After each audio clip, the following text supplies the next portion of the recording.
Okay, here we go on a Monday here with Longshore and McKnight, presented by Bud Light. Easy to drink, easy to enjoy. So glad you're with us here today in association with Yellowhammer News. If I'm looking at the calendar correctly, it is football season. We've got some high school action this week, week 0 in college.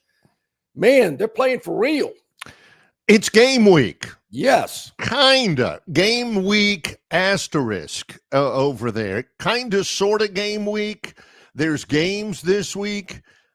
We are going to talk up the Iowa State-Kansas State matchup this Saturday morning. Oh, yeah. Ooh, John is all over Incarnate Words versus Nicholls State. Kidding me?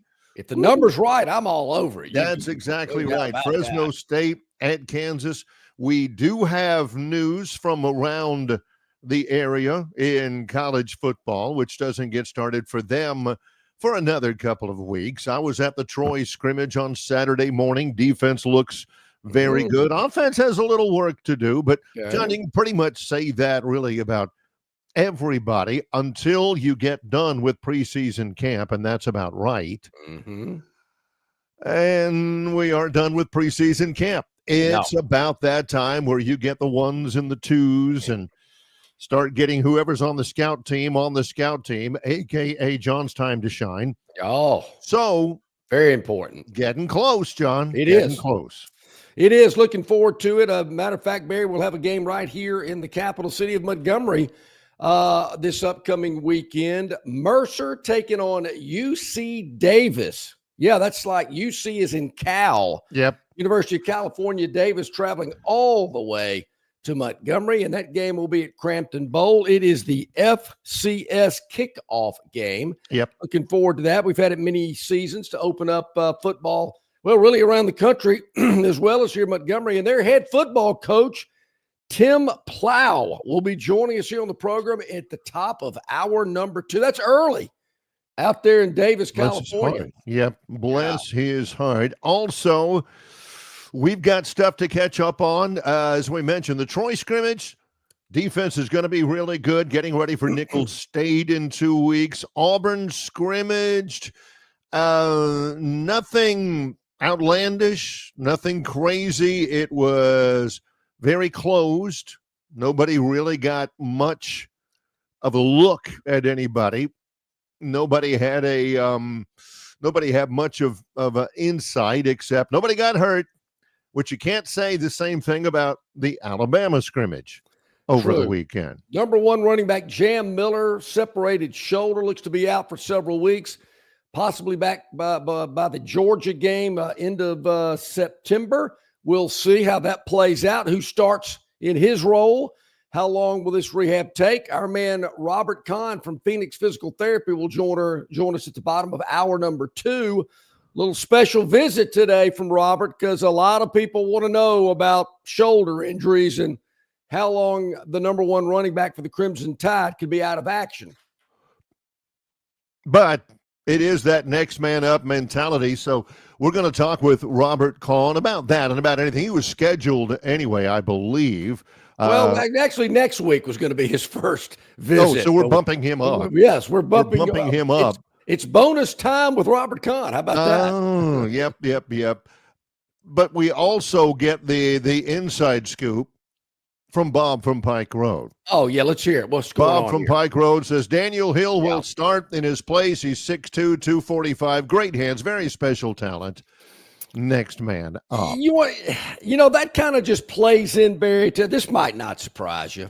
Yeah. Of some things that I heard after the news broke about Jam Miller, and certainly don't, wish any discount that. Bad luck, and it's just part of the game, and certainly hope the young man gets back on the field as soon as he possibly can. Yep. But I'm also hearing, no big deal. Man, there's plenty of guys behind him. You kidding me? And this Daniel Hill kid, 6'2", 245, I mean, they're having to hold him back. I mean, they're having to pull the reins on this guy. Yeah. So no big deal. Plenty of depth.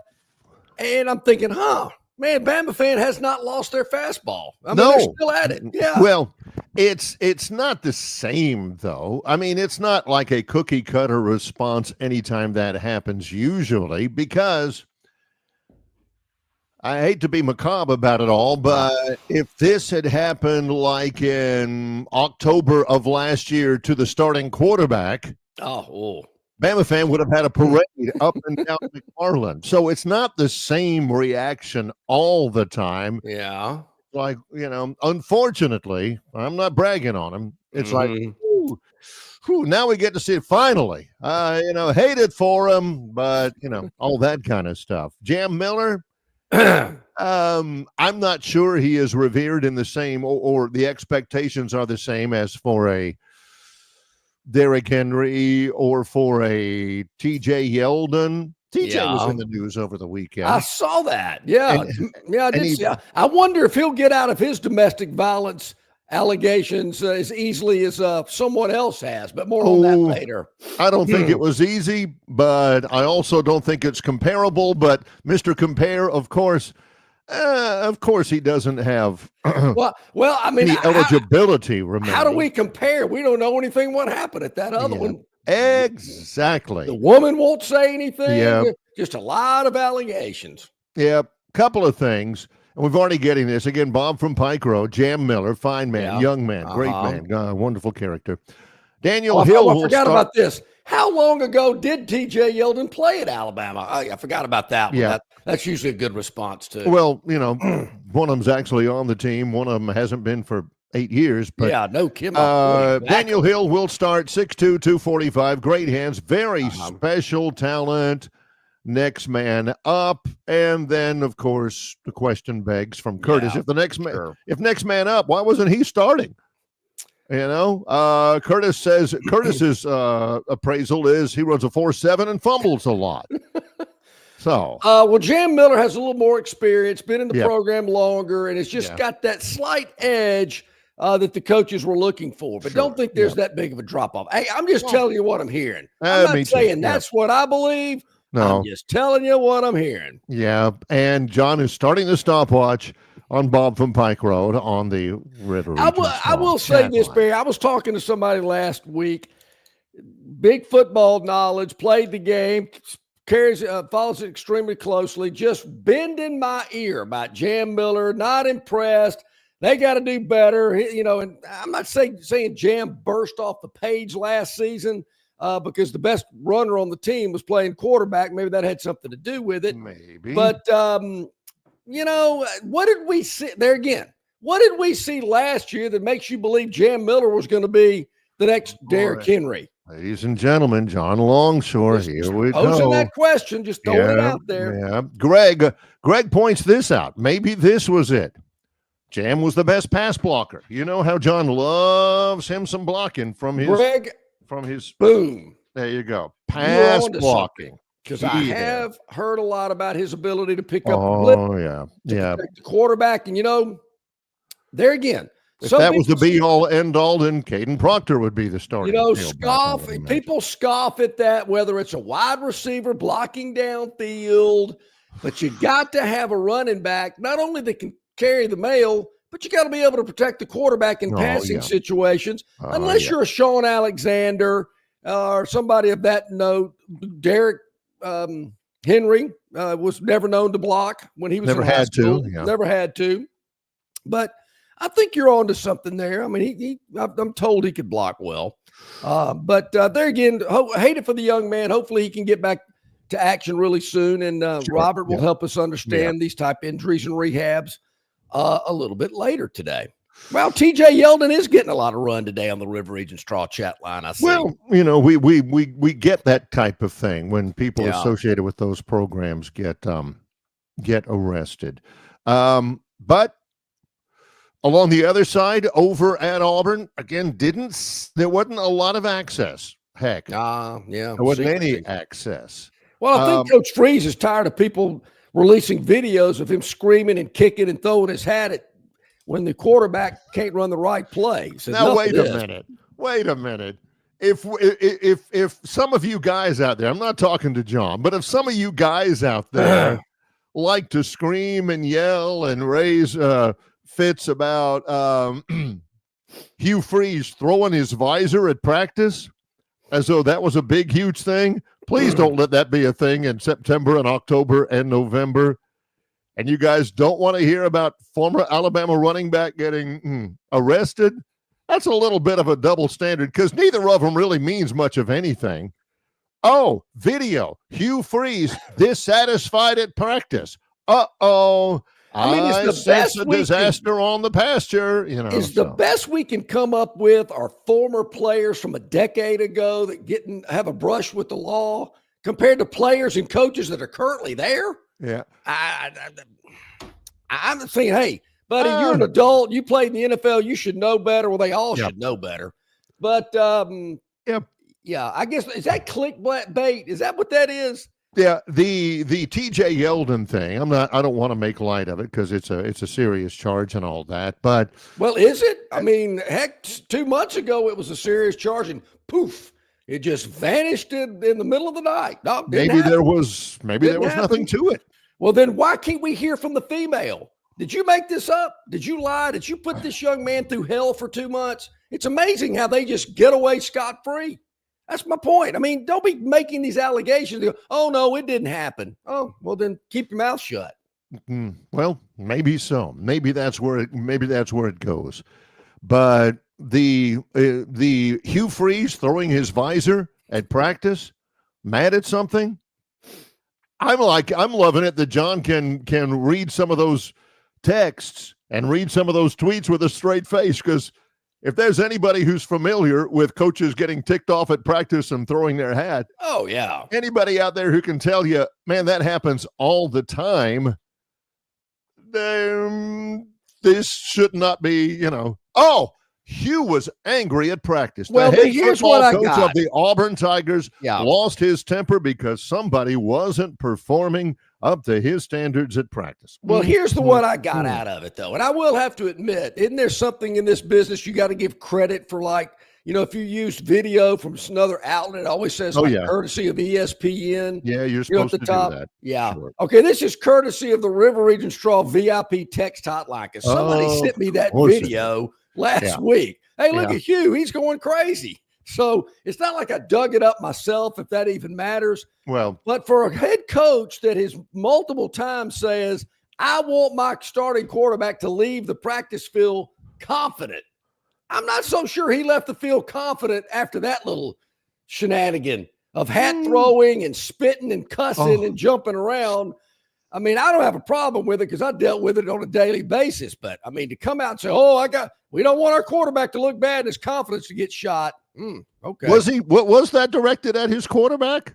I don't know. Was that? I certainly got that impression. And the other thing is, we can dig it out back on Thursday, Wednesday, Thursday, whenever you guys forwarded it to John gleefully. we can go back to last Thursday. John brought it up, and what John said, what did John say about it initially? I'm glad to see he's showing a little fire over there. Kidding. Auburn fans, you guys ought to be happy about that. Like, get him, Hugh. I'm tired of this. He had gotten a wide receiver that had not come off the field running the wrong route, and a coach grab him by the face mask and shake him around. Yeah, that would have been the only thing that would have made that better. Yeah. I mean, this shucks, good old boy. Soft spoken, cornbread kind of. You got to get in somebody's face. Yeah, I don't want to see that business. So I mean, personally, I thought it was a good move. Did it possibly help solidify the stance that, man, we ain't letting nobody into scrimmage on Friday? I'm just throwing it out there. Could that? I mean, I'm not saying that's what happened, but I've been known to Barry to be the guy that let's just throw it out there and see what the audience thinks. Yeah. And if they don't have any reaction to it, I was right. I was correct. I was dead on, evidently. Yeah. I've always kind of lived that way. I'm right until you prove me wrong. That's right. Or until you say I'm wrong, and then maybe I'm wrong. Let me look into that a little bit more. See. Could be. Yeah. I guess I've been wrong. Have I been wrong before? Yeah, you never know. To remember that type of a thing. It could be, but nothing new out of Tuscaloosa. Ty Simpson, great job. O-line, fabulous. But I'm tired of this. Here is what I heard. If I can find this exact quote, oh, here it is. Blah, blah, blah. Everything's great. Last line. Gotta find a punter. Why? And I'm thinking, if the offense is good enough, you don't. Yeah. And I'm thinking, is that the only problem? I mean, this team ought to be playing for the Natty. If the only problem is, well, I got to find a punter. Punting game's terrible. That's usually a good sign that, man, wow, this team's pretty good if they're just complaining about the punting game. Yeah. So what needs to happen both ways, just from the tone of our conversation, what needs to happen is somebody needs to play some football. Some football that counts. Please. With fans and tickets and TV cameras and radio broadcasters. And I mean, I don't want a game 2 weeks away. I don't want a game, Barry, and I got to give them credit. I don't like this in the NFL. It's the second time I believe it's happened so far, but I'll take it because the Saints looked so bad yesterday. How in the world they came back to tie that game up at 17-17. Spencer Rattler throws for close to 200 yards.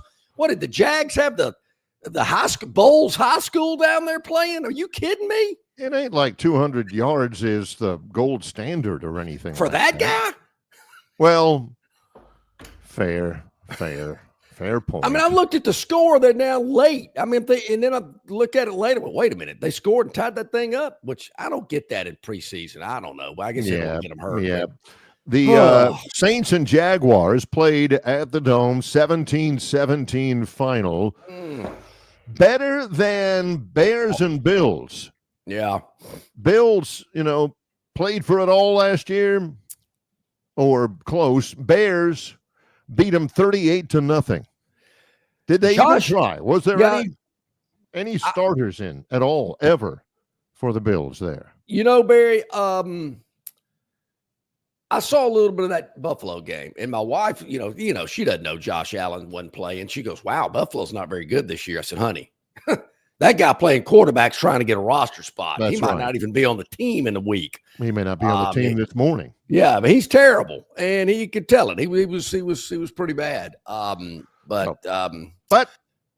tonight we have Bengals and the Commanders. Will that be on the Phantom's daily dog sheet? Could be. Today? Could that be one? Could be.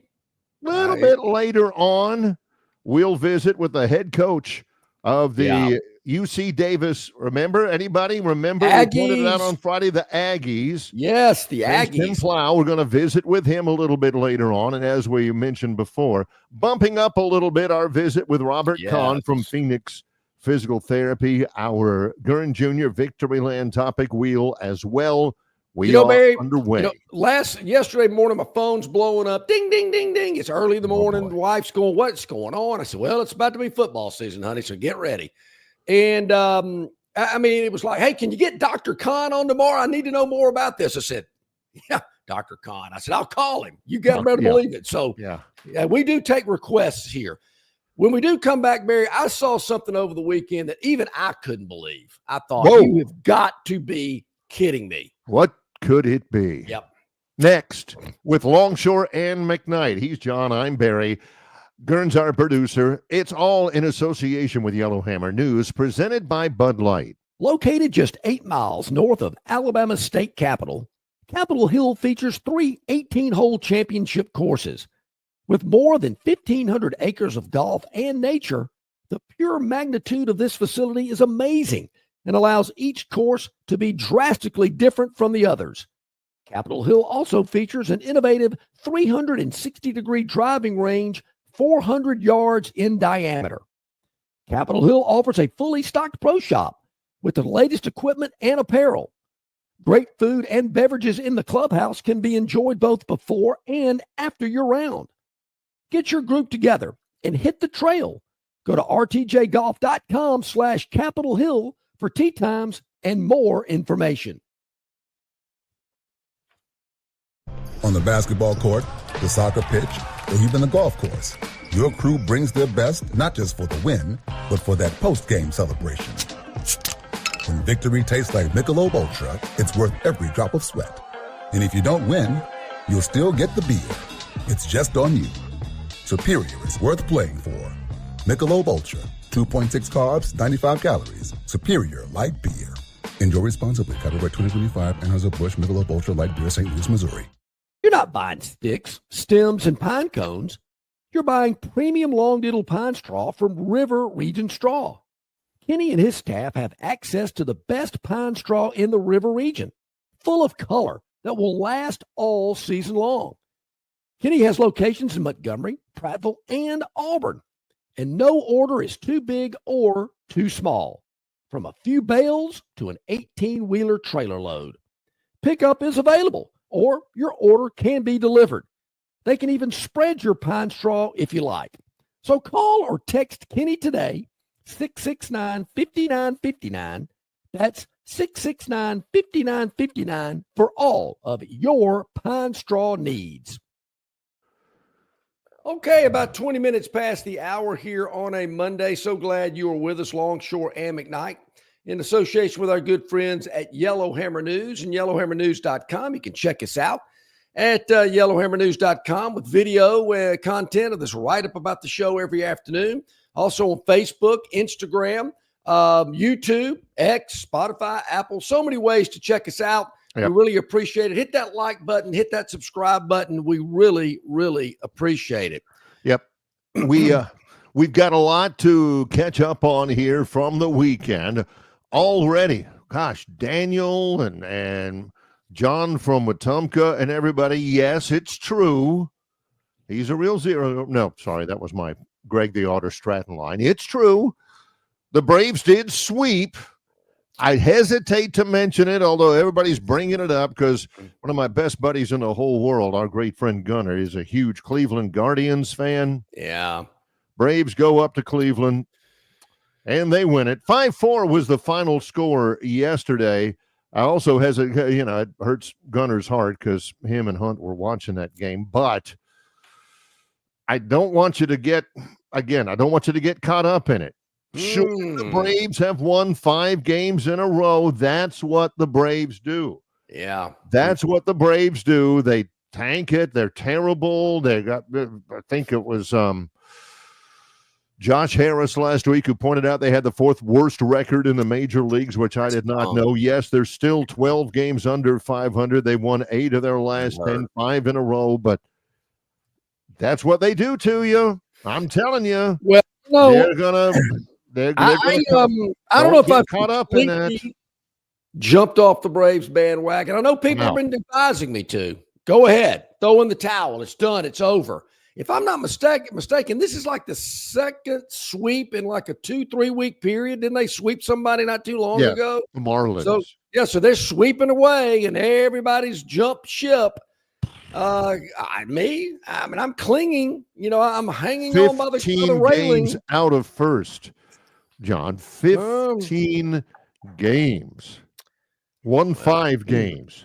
Okay. Like they could go 15-0, and they would need the Phillies to go 0-15 for Haven't them we to seen get something like this before? They were double-digit back and came back and made the playoffs or something. He's trolling you people. Yeah, because if they get close, and they won't, and you get to mid-September, and all of a sudden, even if they do get in the playoffs, and they're not, and they don't make it past the wild card round, John's going to say, "See, typical Braves. Told you." He's setting it up. People, don't fall for it. You're smarter than that. You've fallen for it before. Don't do it here. Don't do it, people. Yeah. Don't do it. Gerd, make sure you timestamp that and file that away. So when the Braves do make postseason and have this remarkable charge and comeback, we can replay that and let all these Braves fans who have bailed on them. That's not very loyal. You got to go through the bad times as well. Just take Auburn football, for example. They're not jumping ship. Well, they're going to be at Jordan Hare for the Lamo game, whoever it is they open up with over there. Let me see. Who is it? Ball State. Yeah. Ball State. Cardinals. You knew that. Same thing. They're not going anywhere. They got to see that new big jumbotron in the north end zone and all that kind of stuff. Don't bail on them. Bail on them. Bail. plug your nose, close your eyes, get your water wings, and jump off the ship. I didn't think I'd ever hear this. Jump off of it. It's not going to do you any good. Also, another great buddy of mine, think the world of him, our buddy Bobby T down here. Sure. He sent me something last night with the latest projections from ESPN, bowl projections. Oh, wow. From the Celebration Bowl to the college football playoff and everything. Okay. Since you spoke about that, yes. The conjecture is that, well, the Crimson Tide, according to, what's his name? Somebody Bonagura from ESPN. Bonagura has Alabama as a number 7 seed, which means they get through to the quarterfinals with a bye, and they would take on Penn State. Whoa. And so does Mark Schlabach. Right now, they both got Alabama taking on Penn State in a college football playoff quarterfinal round at the Rose Bowl. Now, that's not what you Bama fans want to hear right now. Oh, I don't have a problem with it. I mean, Penn State, I got a bigger problem than the Rose Bowl. What you want to hear is where they project the Auburn Tigers. Oh, well. Nick Bonagura, Steve Bonagura, Philly Bonagura, he from ESPN has Auburn taking on Boston College. Ooh.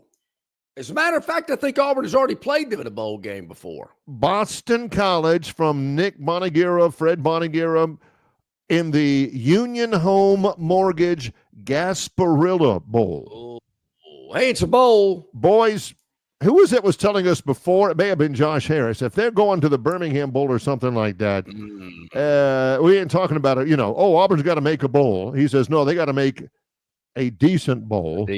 Nothing against Gasparilla, although I don't know what it is, but that's not the bowl that the Auburn fans are hoping for. The other one, Mark Schlabach, has Auburn playing Boston College at fabled Protective Stadium in what would be Auburn's third go-round in the Birmingham. Barry, these so-called national football analysts, they don't know what they're talking about. Don't know what they're saying. I mean, I'm telling you, Auburn is not going to the Birmingham Bowl.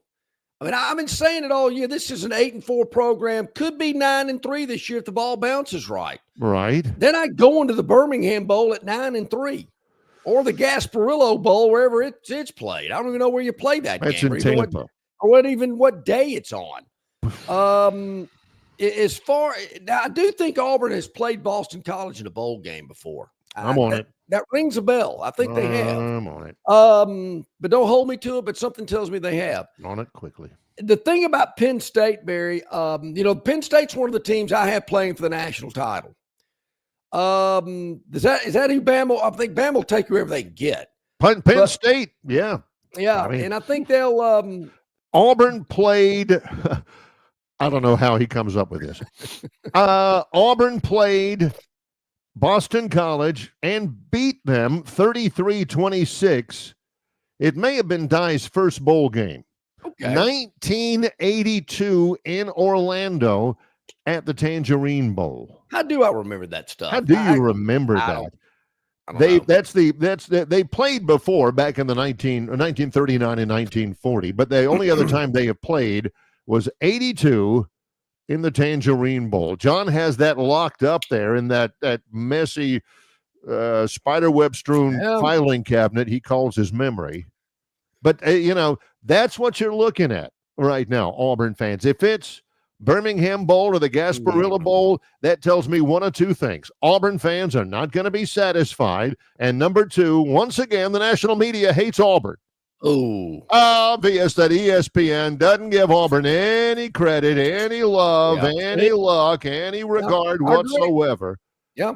But don't they know? Do you really think these guys, these so-called football experts, I mean, really? Auburn to the Birmingham Bowl? No, I'm not buying that a bit. Or the Gasparilla Bowl. I think they make yard equipment or something. I don't know, but that's Bad Boy Mowers. Bad boy. They do that all. So this Boston College team, led by former Alabama quarterback and offensive coordinator, is going to go up against Auburn in a bowl game. Yeah. I told you about Dylan Lonergan. He is one of two former Alabama quarterbacks starting in the ACC right now, along with Eli Holstein at Pitt. Yeah. So, Our buddy John from Wetumpka says, I was at the Tangerine Bowl. It was freezing. Fires in the orange groves. Flutie versus Bo. Hey, there you go. That's what it was. That's right. Yeah. So of those three guys, do they all pick Alabama and Penn State to face each other? Yep. There's All two three guys, Bonagura and Schlebach. Okay. Sounds like Stadler and Waldorf. They both picked Alabama to play Penn State. They got Alabama as a 7 seed. Okay. Which gets them a bye. Really? So their first game would be against number 2 seed Penn State. So Penn State's getting a bye. Yeah. And they would would open in the Rose Bowl. But does Alabama not have a home game before that and then play Penn State? I mean, not according to this.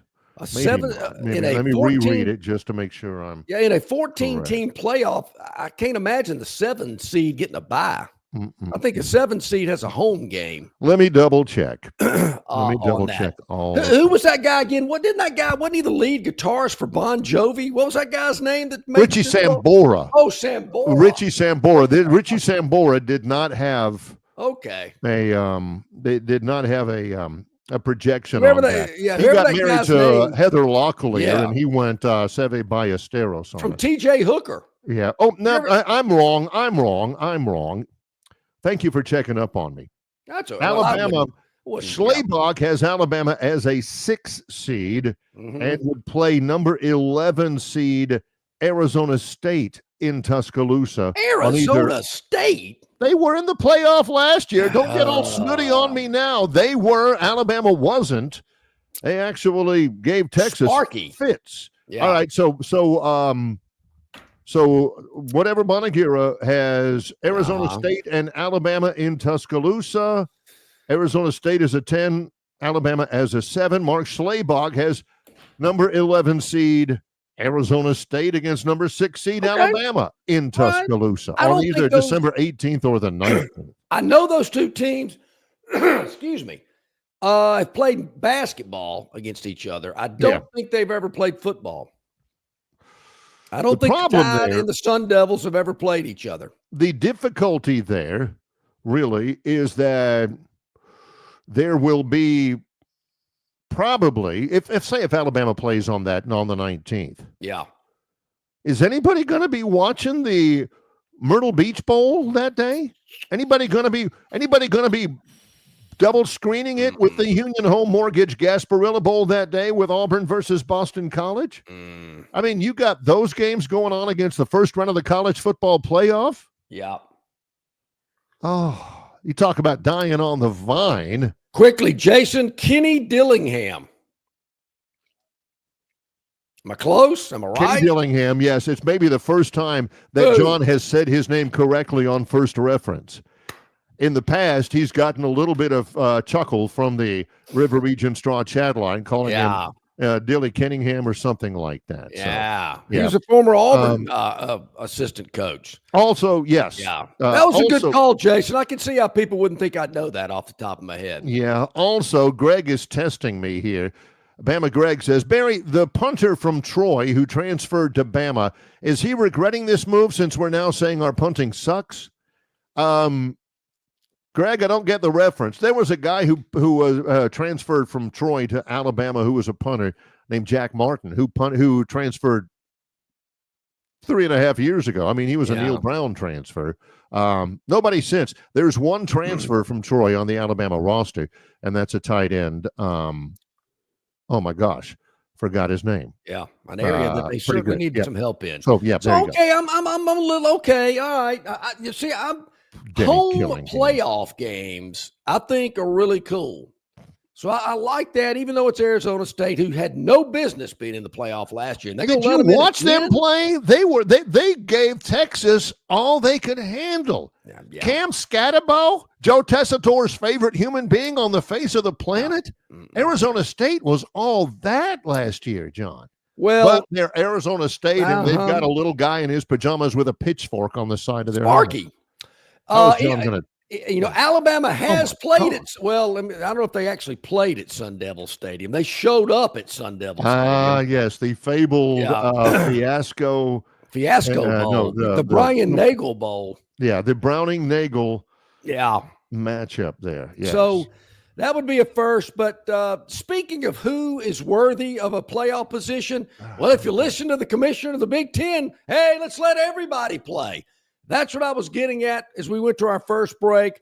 We'll get to it when we come back, because this is the most ridiculous idea, even for a guy that, let them all in. Wait a minute. You got to put a cap on it. You can't be letting every Tom, Dick, and Harry get in the playoff. Yeah, there's got to be some standards. Yes. And the standard is, ask John. We'll get to that in a moment. He's John Longshore. I'm Barry McKnight. It's Longshore and McKnight in association with Yellowhammer News, presented by Bud Light. Score big savings at Stivers, Chrysler, Dodge, Jeep, Ram in Prattville during the kickoff savings sales event. New 2025 Ram 1500s up to $21,000 off MSRP plus 3.9% APR for 72 months or 1.9% APR for 72 months. It's your choice. New 2025 Jeep Grand Cherokees up to $11,000 off MSRP. New 2025 Jeep Wranglers up to $14,000 off MSRP or 1.9% APR for 72 months. New 2025 Jeep Gladiators up to $13,000 off MSRP or 4.9% APR for 72 months. And Ram 2500s up to $14,000 off MSRP. Alabama and Northwest Florida's largest volume Ram dealer is in Prattville at Stivers CDJR, where Price sells cars, trucks, and SUVs. 2209 Cobbs Ford Road and at stiverscdjr.com.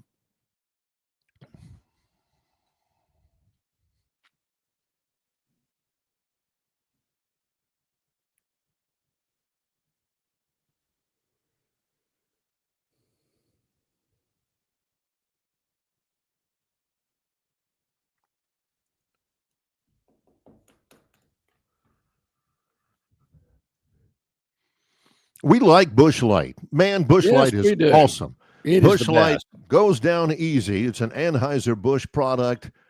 St. Louis, Missouri. Busch Barry, Light. Love it. I call it a good starter beer, morning beer. You've heard people talk about that. Starter beer. Yeah, starter beer, a Busch Light. I love them. And, as the day progresses on, you might want to get into something, I don't know, a little heavier. Who knows? Just to each his own. But I really enjoy a Busch Light to kind of kick the day off. It's good. I love it. I'm a big Busch Light fan. It's huge down in Dothan. Been telling you that forever. Someone told me that per capita, they sell more Busch Light in Houston County, Alabama than any area in the country. How about that? I don't doubt it. I don't doubt it. Yeah. Starter beer. I've never heard that phrase before. A starter beer. They call them bluegills. If Gerg I've heard the logo back on the screen, it's got that blue silver look to it. If you look at like the gills of a bluegill fish, and they call them bluegills. Oh yeah. Yeah. So there you have it. Busch Light, highly recommended. Good starter beer. If you want to crack one open, say 10:30, 11 in the morning, go Busch Light. Man, I'm telling you, love it. Labor Day, watch out, Busch Light. Here I come. All right. So, Barry, I mean, yes. I knew that people were going, oh, no, John says the more the merrier. Have let them all in. No. There is a limit. It's like Busch Light. There's a limit. You can only have so many. You don't want to overdo it. Drink responsibly. Well, same thing. Let's have a responsible playoff. Tony Petitti, who's the commissioner of the Big Ten, understand he is a kind of a TV guy. Yeah, had some history in background. TV. And knows kind of what it's all about. And certainly, realizes what a playoff does for college football. Having the brand names on the screen, it attracts more eyes. I get that. I understand that completely. But, Barry, this guy thinking about 28-team format, no way. 7 automatic bids for the SEC and the Big Ten. I can't. Are you kidding me? What? Name me 7 teams in the Big Ten that should be eligible for the playoffs. Well, name me 7 teams in the SEC. Yeah. to be honest with you. That means 14 at-larges. 14 teams from whomever else. The bourgeoisie, the ACC, the Big 12, the group of 5 schools, all of that. 28? Are you kidding me? I read that, and I'm looking, and I'm thinking, he's got to be kidding. Somebody must have misquoted him or something like that. He's doing his job. I get it. I mean, serve it up there, see if somebody returns it. Because 7 teams from his league, that's what he's doing. According to Ralph Russo, the Big Ten athletic directors were presented that proposal last week for the first time. The Big Ten was expected to send a slide deck. I don't know what a slide deck is. Maybe it's a PowerPoint presentation or something like that with some details of the plan to the SEC this week. And we'll see. Who knows? Greg Sankey may love it. And if they believe me, and John, if the SEC and the Big Ten want it, go ahead and mark it down in ink. The new idea would have the Big Ten and the SEC receive 7 or 6 auto bids, while the Big 12 and the ACC would receive 2 fewer, whatever it is, in the hopes of easing the fears of the Big 12 and the ACC of being marginalized. And there would be 4 slots for non-automatic qualifiers. The Sun Belt, the MAC, Conference USA, and all of that. 4 first-round buys and a second round of games played entirely at home stadiums. Then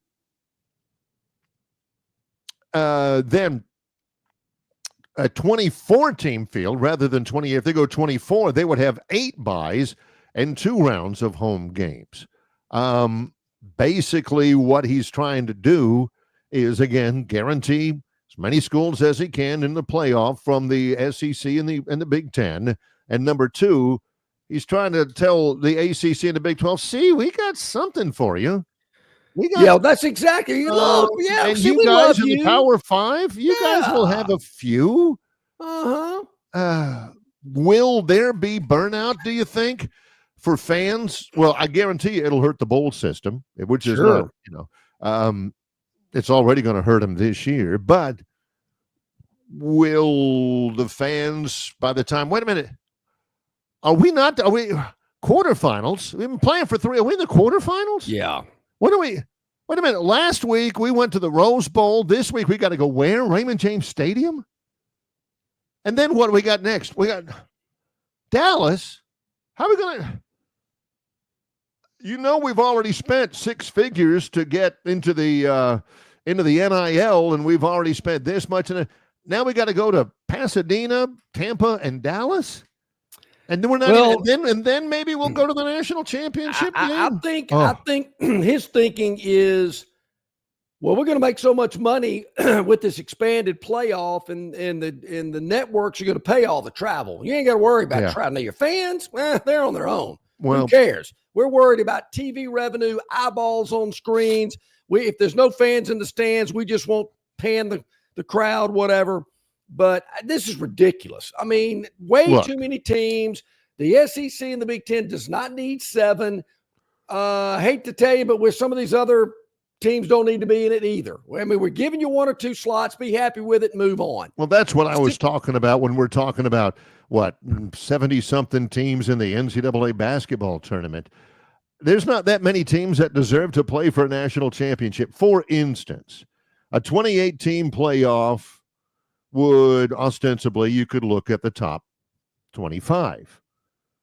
Right now, preseason, Boise State, Tennessee, Texas Tech, Iowa State, Ole Miss, Indiana. Those are the bottom 6 teams, number 20 through 25 in this poll. Does Iowa State deserve to get in? I mean, will anybody look at an Indiana, Boise State, Iowa State first round? would they deserve to be in if they finish in the top 25? John couldn't tell you. I mean, John was sitting here ragging on Arizona State being nothing last year. Arizona State was good. You think John's going to be all geeked up? He couldn't tell you. I bet John right now, and I'm speaking of John because he's the voice of the average fan. Yeah. John, the average fan, could not tell you right now with 60% accuracy who was in the top 25 at the end of the year last year. I mean, they could get, the big ones. They could guess the blue bloods, and they'd probably be right. Mm-hmm. But 60%, whatever. They have some exclusivity to it. That's right. Some panache, some cachet. You don't want to. That's what John says about U.S. citizenship as well. So he's consistent. Yeah. You don't want to cheapen it. You want to make it prestigious and keep that wow factor. Make it something special. Not just, let them all in. Why not? Look, I've been on record as saying, I do think a 16-team playoff would work. I think it's the number we ought to have. We got 130 teams in D1 football. Let 16 of them battle it out for a playoff. I've seen it done in every other division of football, from the YMCA to the NFL. So let's do it as well. But more than 16? No. Way too many. Way offsides, Jeff said. There weren't 12 playoff teams last year, much less freaking 28. Well, I heard a lot of people say that. Well, maybe they got some of the 12 that were in there, Jeff, should not have been. And I think you saw that. That's why there's a different way of who gets in the 12 teams that are selected this year. Now, I'm not saying, Bama got left out. That's not what I'm saying. But everybody realized Boise and Arizona State should not have been in. Or, SMU should not have been in. So, 12, the way that they selected the 12 last year, I think was a problem. But I don't have a problem with 16. 28, way too much. You're right. I don't want 7 SEC teams in there. I mean, that's just ridiculous. I mean, 7? Tobias out in Arizona says he's going Randy Jackson on us today. That's a no from me, dog. That's a no from me, dog. Yeah. I hear you, Tobias. Randy Jackson. Love that guy. Is that the Randy Jackson of the Jackson 5? The Randy Jackson on American Idol. American. The the Phil Steele. I'm trying to get to his top 25. This would be if Phil Steele's right, and he's right about a lot of it. The top 25, the top 28. If you go 28, number 28 would be Iowa State, South Carolina, TCU, Texas Tech. Phil Steele has got as number 24 the Auburn Tigers. Okay. Auburn would be in it. Does that change anybody's mind at all? No. The idea that Auburn's in the playoff. They'll play in the opening round. They won't get a bye. They'll play in the opening round against Arizona State. Whoa. Wait a minute. Kenny Dillingham versus Hugh Freeze. Oh, now I like it. Dillingham would try if he had the chance to pour it on. Yeah, that'd be awesome. Yeah. Hey, Robbie, you got to get up a little earlier, my man. Wanting to know about Jam Miller. Our man Robert Kahn from Phoenix Physical Therapy is going to join us in the bottom of hour number 2. We're going to get into this in depth. He's going to tell us about these types of injuries and the rehab and that type stuff. So, Robbie, just hold on. Yeah. Be patient. Final thought on this before we go to break. According to our guy, Brandon Marcello, he's with CBS now, CBS Sports. He says, quote, I can confirm the Big Ten is no longer focused on a 16-team college football playoff with multiple automatic qualifiers. He is pitching the idea hard of a college football playoff with more than 16. There is one model he prefers. Pete Thamel says the Big Ten is discussing 24 and 28. So Petiti, he's moved out of the 16-team business. He's not talking with Sankey about that. Okay, he's pitching 28, and he's got some juice, John. He's got some He's got some leverage. I wonder what Greg Sankey thinks about this. I'd love to know. Because, you got to have two to dance. Unless you're Elaine, and I think she was dancing by herself. And look how that worked out. Yeah. So I don't think Sankey would be in favor of that. To me, this is nothing but a money grab. Is that what really we're going to? Well, I mean, some people say we already have in college football, but this is a huge money grab. The networks want all these playoff games. The big bowls are still in it. It definitely kills the rest of the bowl season, which might have already been done anyway. But no, 28. Here's one thing I did read, and we've heard this since all this playoff stuff began many, many years ago. And I said, no, it's not going to hurt the regular season. It's not going to devalue the regular season. You're going to be fighting for playoff positioning. You're going to be fighting for home field, higher seeds, whatever. But, Barry, if we go to 28, I think it's devaluing the regular season. There's no doubt. The regular season would be, again, it would just be positioning. Man, we are in 6th place in the SEC. Holy smokes. We got to think about firing our coach. Are you kidding me? We'd be in the playoff. Oh, will we? You can't fire a coach who's in the playoff, and maybe that's what he's thinking as well.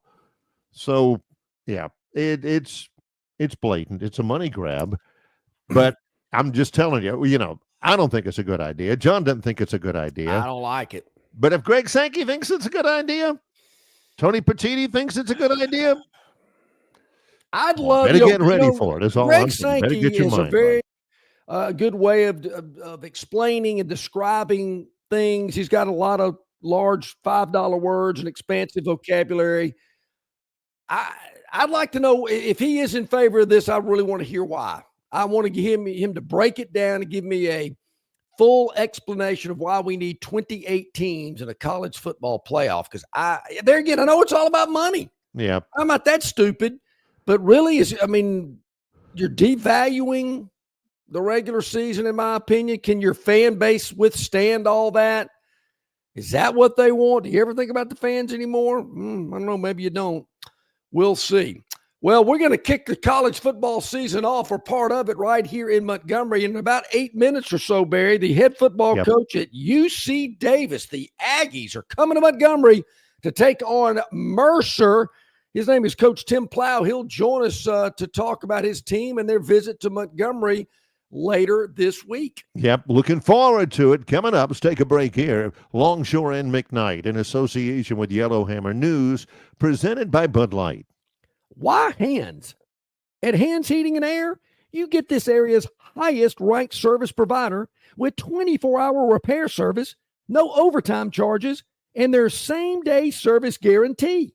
Plus, instead of other companies' 30-day repair warranty, Hands gives you a 3-year repair warranty. Hands Heating and Air is here for you 24/7, 365. And service is not just something they do, it's their way of operating, for you in mind. All of Hands employees are trained to adhere to this standard. They work hard to ensure that this standard is maintained, and they are constantly looking for new ways to better serve you. Call Hands Heating and Air today at 508-5382. That's 508-5382, or find them on the web at 834hands.com. All right, man, grab a Budweiser and take a knee. It is the best time of the year. It's baseball season. That means sunshine. It means behind-the-back peanut tosses. And it means sharing some cold, frosty Budweisers with your boys. Because there's nothing more American than watching America's game with America's beer. So let me ask you something. Are you ready to bring your A game? Are you ready to cheer every frozen rope down the line and amazing catch at the warning track? Are you ready for pitchers' duels and slugfests?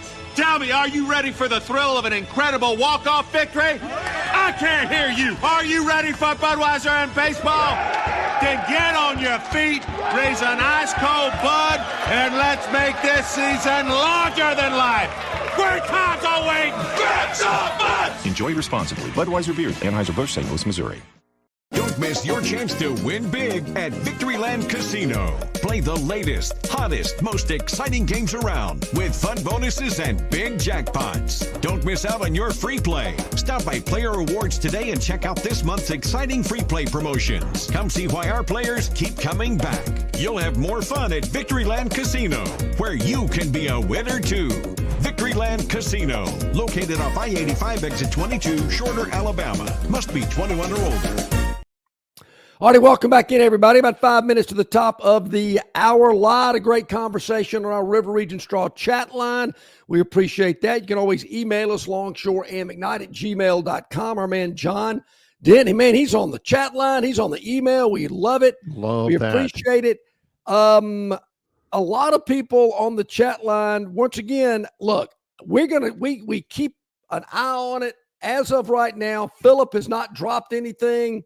As soon as we get something from PM, we'll certainly let you know. A lot of people want to. He had some musings yesterday, but nothing today, as far as I know. Yep. Also, if you didn't hear this, you can get in front of you. It's probably about time for some of you to be walking in the office right now. You can get over the water cooler, over the coffee pot, and the chatter this morning. You can throw this out there. Range Pro pointed it out last week. It was the BMW Championship. Scotty Scheffler won again. Yep. Is this news anymore? Scotty Scheffler won a tournament. Scheffler won the BMW Championship on Sunday. He has 5+ victories in back-to-back PGA Tour seasons. That's incredible. He's won at least 5 times on the PGA Tour in each of the last 2 years. There's only one other golfer who has accomplished that in the past 40 years. And John knows who it is. Doesn't take but a moment. Mm-hmm. It was Tiger Woods. Tiger has done it 6 times. Scheffler has won back-to-back years of 5+ victories. He's done it this year. Tiger's done it, but Tiger's done it 6 times. It was a heck of a round yesterday for Scheffler. Some exciting golf as we get ready for the FedEx Championship over at East Lake. But, yeah, he is certainly at the top of the game, no doubt. Yep. Can't argue that. Holy smokes. He is playing really. It's fun to watch. A lot of fun to watch. Good for him. Got to bring this up as well because it's topical and it's college football. The NCAA has laid the hammer down on the University of Michigan. Really? That sign stealing scandal. Remember that? Took a little while. It was when Harbaugh was the coach there. And, of course, they won the national championship this year. Here's the deal. And Michigan cheated. Y'all, they cheated. They cheated bad. They cheated hard. They had organized cheating. They planned to cheat. They executed it. The severity of the NCAA indicated specifically that due to the severity of the violations and Michigan's status as a repeat offender, quote, a postseason ban is required in this case. Now, it's been forever since anybody's had a postseason ban. It may have been Auburn, who knows, or USC. He said just a few lines later, the report notes that a postseason ban would unfairly penalize student athletes for the actions of coaches and staff who are no longer associated with the Michigan football program. Thus, a more appropriate penalty is an offsetting financial penalty. So that's what you get, John. The NCAA isn't hammering schools with program-wrecking postseason bans. It's just serving them bills. You're going to have to pay this much. I'm not sure what it is. It's somewhere in the millions. I mean, come on. Drop in the bucket. Michigan alumni are going, so what? We won the Natty. Yeah. We won the Natty, and we got to pay this amount for winning it. Done. We'll do it again. Wait a minute. Do I sign the check? Does it need to be? Do you have to endorse it on the back? Yeah, because I'll do it right now. You know, sure. That's the schools message, all over. John. You think Texas Tech would do that? I think they would. Did I read over the weekend? $55 million. This guy's donated to their athletic program. Yep, and that's where we're headed. Greg, that's the first thing I thought of. Were they staring down the barrel of the death penalty? I don't think they were. No, nobody is anymore. They will pay that and be happy to do that. That's I hate to hear that. That's what, hey, who was it got penalized? I want to say the last school to get a postseason ban. Oh, was it Notre Dame? Because they had a penalty of some sort where the graduate assistant tutor spent a little extra time writing helping to write the papers of somebody. He didn't write the papers, but helped the students a little bit too much. And they got fried for that. Michigan, they won a national championship, and it only cost them a couple of million extra. That's ridiculous. Yep. Hey, well, Barry, we've mentioned the start of college football, week 0. It is this week, and part of it will happen right here in our fair city of Montgomery, Alabama, where UC Davis will take on Mercer. The head coach of the Aggies, Tim Plow, joining us here today from out in Davis, California, where I'm not sure the sun's up yet. Hey, Coach, how you doing? What's up, guys? Hey, you doing all right? Doing great, man. Thanks for having me. It's game week. Mercer coming to Montgomery to take on the Aggies. What's been the run-up for your club after a very, very solid season last year in your first year? Yeah, it's been a great camp. I mean, we're really excited for the challenge. Mercer's a great program, coming off a great season themselves. So I think the opportunity to be on national television just for our entire university, for our athletic department, to play a great team like that is a cool challenge for us. So we're excited for the trip, excited for the game, and looking forward to it. Coaches, you've been preparing for this matchup. How do you simulate the weather? I mean, it is hot. It is humid. I don't think that's the case out in California. So, I mean, how do you get your players ready? Because, man, I was cutting the grass on Saturday. Man, I about died out there. No doubt. I mean, my sister and my brother-in-law, they live in Georgia. I was just out there a couple of months back for his retirement from the military. So I stepped out of the car when I first got out there, and I was like, good grief, this is a different kind of heat out here. But at the same time, yeah, we've trained all off season. Our guys are in great shape. There's really nothing we can do, whether we play first game of the year in Alabama, late in the year we're in Montana. So it's like, hey, it's going to be hot one game, it's going to be cold another game. At the end of the day, we just got to play football and not worry about the outside stuff and just worry about what we're doing. Let me ask you about this, because you can give us better perspective, I think, than anybody. You're a UC Davis alum yourself, correct? Yes, sir. But you've also coached at the highest level, coached at Cal, coached at Boise State, and all that type of stuff. Give our fans a little bit of a sense of the proud tradition at UC Davis. I gave myself a little thumbs up because I remember Jets quarterback Ken O'Brien's from UC Davis. There's some awfully good football players coming from your school and some awfully good football being played out there. Yeah, I think the first thing I would say is we've had a long tradition of winning, especially we were a Division II program from like 1970 to 2007. Basically that time frame, we had 38 consecutive winning seasons, had 20 consecutive conference championships, and a lot of great tradition of quarterbacks that have been drafted in the NFL. You named Ken O'Brien. And then we've had some great coaches, guys like Chris Peterson, guys like Dan Hawkins, Gary Patterson, Mike Bellotti. These are Paul Hackett. These are all guys that coached and played at UC Davis, and so we've had a long tradition of good coaching, good football, and we've had players go on to the NFL, every year and things like that. So I think for us, the transition to Division I in the early 2000s, and then more recently we built a brand new facility and started having a little more success in the Division I era. So it's been a cool transition, maybe the last 5 to 10 years for Davis to start to have the same success they used to have in Division II. They're starting to have it in Division I now. And as an alumni, it's a proud moment. Coach, talk about some of your players. When we go to the game at Crampton Bowl this weekend, who should we keep our eyes on? Well, we have, in my opinion, the best defensive player in the country is our safety. His name's Rex Connors. He's a 3-time All-American. Wow. And he's a guy that'll be playing on Sundays. So he's a guy to keep an eye out for.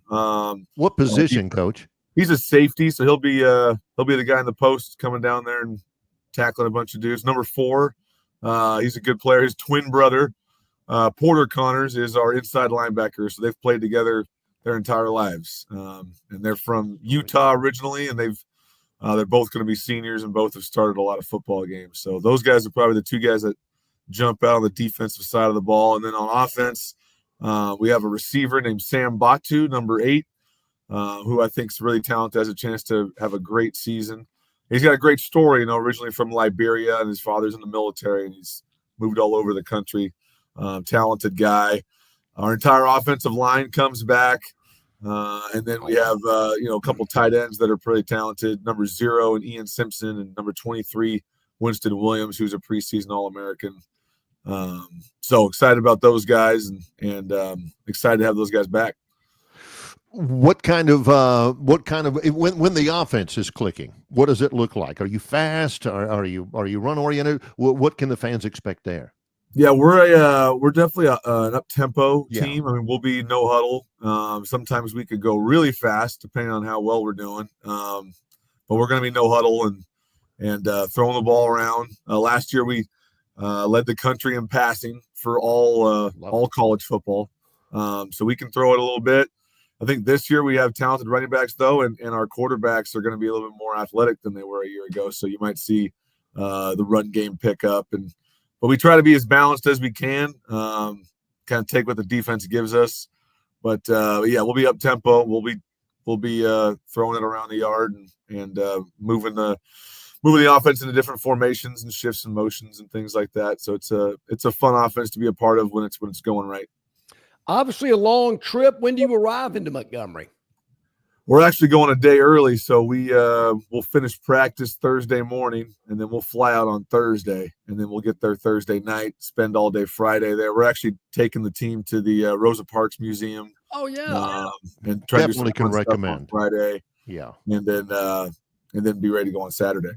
That's outstanding. It's a great conference that you play in. Again, as you mentioned, FCS out there in the Big Sky. You've got Washington, I think, in 2.5 weeks, in Seattle.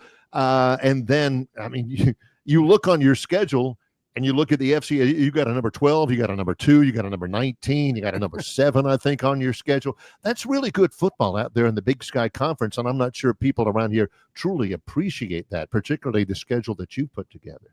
Yeah, no, I mean, I've coached in the FCS, most of my career. Like you said, I had some stints in Cal and Boise State and things like that. But I've always felt that the Big Sky was a great conference. It's got elite coaching. It's got a lot of young coaches, a lot of guys that are trying to make a name for themselves.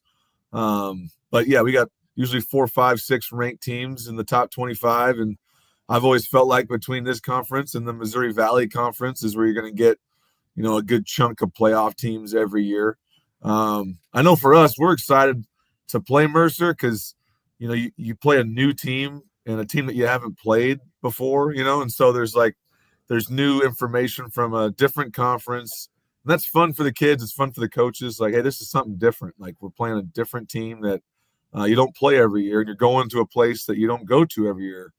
So I think I love the Big Sky. I think it's really competitive. I think we always have multiple teams that can win a national championship coming out of that conference, but I'm excited to have a great non-conference opponent to start the year. That's going to help us, test our measure and see where we're at before we get to conference, because playing a team like Mercer will definitely create that test for us. Well, when your fans and your team arrive into the capital city, I'm sure they're going to head over to Dreamland Barbecue to get them some of those world-famous ribs. There's probably going to be some grits on the breakfast buffet for your team breakfast on Saturday. So they're going to experience a lot of good stuff coming in here to Montgomery. Well, I'll tell you what, the barbecue is one thing, but I think if you guys on our staff are talking about it, there's flavored nicotine outside of California, so you might see a couple of guys going over to the gas stations when we first get there. And I know for me personally, when I go to the South, I gotta go find a Buc-ee's. But I don't know how close one is to Montgomery. But me and my offensive coordinator, first thing we said is when we land on that plane, we gotta go find a Buc-ee's, man. It's about 40 miles up the road toward Auburn. In Auburn. Yep. Yeah. Well, right if anyone wants to find me, that's where I'll be. I'll be at the Buc-ee's ASAP. As soon as I not only Not only do we get a quality interview with Cal Davis head coach Tim Plow, but also it's brought to you by Buc-ee's, as it Yes, it is. Coach, I know it's early out there, and I know you are busy. This is quality stuff. I know our fans are ready to support, and they know a little bit more about your club and can enjoy the game even that much more. We hope you enjoy the experience, and we appreciate the time. Oh, thanks for having me, guys. We're excited to come out there. Hopefully we can see you. Excellent Sounds great, stuff. Coach. Appreciate it. We appreciate that. That is the head football coach of UC Davis. Tim Plow is coming to Montgomery, bringing his team to take on Mercer at Crampton Bowl in the FCS kickoff. It'll be on ESPN. It will. National audience, but let's pack Crampton Bowl. Barry, I'm telling you, sounds like his football team is fun to watch. I mean, a lot of big defensive stars, a lot of offensive stars. Man, awesome. They were 11-3 last year. Last year was his first year as the head coach. He came over from Cal. I may have said, and I know they play Washington. He came over from Cal, and last year was his first year at UC Davis. They won 11 games. 6 o'clock Saturday night, opening day of the college football season. It's right here in Montgomery at Crampton Bowl on ESPN. We are certainly looking forward to that. Yeah. Well, now, I don't know if the coach is going to have enough time to zip up to Buc-ee's and get back. I mean, he's only going to be here a little while, but it's open 24/7, so we can pop over there on 2 in the morning. Yeah. And it is a good idea. And I'm not surprised they do that. It's a long trip, number one, but it's a good idea to get here a day early because I'm telling you, that heat. Barry, it's a deal, and John, you can't replicate it. No. You know? Not the humidity and the heat. Yeah, it as I mentioned, I was out in the yard Saturday. It was brutal. Man, Barry, they could come here for a month. I mean, that heat. But here's the deal. I lived here my whole life, and I can't get used to it. Yeah, I mean, it's like when people go, "Oh well, the Dolphins are playing Green Bay, and it's going to be 10 degrees below zero." Well, you think the Packers don't get cold either? I mean, it's not like they're out there every day, every minute of the day. Hey, we're out in the cold. It's 10 degrees. We're used to it. No, they're out there for 3 hours, just like the Dolphins are. So Mercer's going to be hot and exhausted and humid and sweaty as well. So I don't really take that much. That doesn't do a lot when I'm handicapping games. Someone did say, is there a line on this game? I haven't seen one yet, but I'll be on the lookout for it. I think we already knew that. Yeah. John's going to be a lookout for a line. He's going to look out for a line for every game out there. You kidding me? Hey, there's Dr. B on the chat line. How you doing this morning, Dr. B? Oh, love us some Dr. B. Yeah. Appreciate everybody over there. We always like to check you guys out. Jeff from Billingsley. I saw that. He is on the, Jeff says, no, they're appealing the penalty. Yeah, they are. Good luck with it. Yeah, he's talking about Michigan, which still is kind of weird. How about, what they're looking for? Smart move to go to the Rosa Parks Museum. That is awesome. That's associated with Troy University over there near the Troy campus in Montgomery. Dexter Avenue. He says, no, man, we got to get some guys out there. They can't wait to vape. What? Yeah. All right. I guess that's a thing. Sure. Vaping. Yeah. Vaping. Can you not vape in California? Can you not? I don't know. I don't know. I know you can smoke weed in California, but I don't know about vaping. I'm not a vapor. So, I'm not sure. Although the Vapors had a really good song called Turning Japanese way back whenever we were. Oh, that was a good one as well. Yeah. I didn't realize that was the Vapors. I didn't realize that. Well, yeah. Well, Barry, we've come to the point into the program where, it's time. Well, when we get back, the Phantom's Daily Dog. At the bottom of the hour, our man Robert Kahn from Phoenix Physical Therapy. We're going to talk a little bit about Jam Miller's injury in the scrimmage on Saturday. Alabama's number one running back. See what the shoulder injuries are all about, what the rehab could be. Man, Robert's ready to go. He just texted me just a minute ago looking for that link. So he's ready to go, and we'll talk about that. But you know where I'm going. The Phantom's Daily Dog. We'll go over that, give you our pick for today and a couple of other good stuff. But I'm not avoiding it. I'm not putting it away, and just wanted to put that out there. And Barry, this is what I'm talking about. This is kind of what I heard over the weekend. Jeff just summed it up. Jeff from Billingsley, right there on the River Region Straw chat line. What? Bama will be fine. All of you guys worried and obsessing. Oh my gosh, you've got that in your pocket. Jeff from Billingsley said, going to be fine. Oh, Jeff, I'm with you. People will be able to sleep now. Also, thank gosh. Earlier today, Dennis Mitchell says he wants Montgomery to get a Wawa. Dennis, I'd be interested to know why your affection for Wawa. I've been to a Wawa. I've been to one in D.C. I've been to one down near Pensacola. I've been to one in Harrisonburg, Virginia, for goodness sakes. They got great sandwiches. I know you wouldn't think that, but they really do. The sandwiches are good, but it's like a convenience store that really sells good sandwiches. Dennis wants a Wawa Dennis, we can't even keep a Dunkin' Donut open on Ann Street. You think a Wawa is going to make it? Come on. I don't know what Dennis might be the one who the sole reason why that Huddle House over in Wetumpka is still open, you know? I like Dunkin' Donuts coffee, but I don't know why in the world they put some of their locations where they put them. And I know it's all about, it's car count. They got 500,000 cars going by your place. If they don't turn in, you're in a bad spot. They got the one over there on Vaughn Road. There's one on Vaughn Road. That's a good spot. There's a good one out on the Eastern Boulevard by Woodley Road, and where the old Kmart used to be. I've stopped at that one. I've stopped at that one before on the way out to the airport. Yeah. That's right. Yep. Yeah. And there's one, there used to be one on N Street, but I don't know. They should be asking me. I'll be more than happy to help them out with that. Well, when I won't even charge them for it. John just wants coffee. Is that too much to ask? And the one at the airport is a slam dunk. And we'll be there on Thursday. So I can get me some Dunkin' coffee at the airport on Thursday morning. We'll broadcast live from MGM. That's exactly right. He's John Longshore. I'm Barry McKnight. Lots going on. Already we're in hour number 2? Hard to believe. Holy smokes. We are underway. It's Longshore and McKnight in association with Yellowhammer News, presented by Bud Light. It's the kickoff savings sales event going on now at Stivers Ford in Montgomery. New 2025 F-150s up to $16K off MSRP or 3.9% APR for 60 months. New 2025 F-150 STX 4x4s. Sign and drive lease for just $499 a month. New 2025 Explorers. Sign and drive lease, 0 down, $399 a month for 36 months. New 2025 Expeditions up to $9K off MSRP. Bronco Sports as low as $23,999, 0 down and no payment for 90 days. And new 2025 Escapes starting at just $19,999.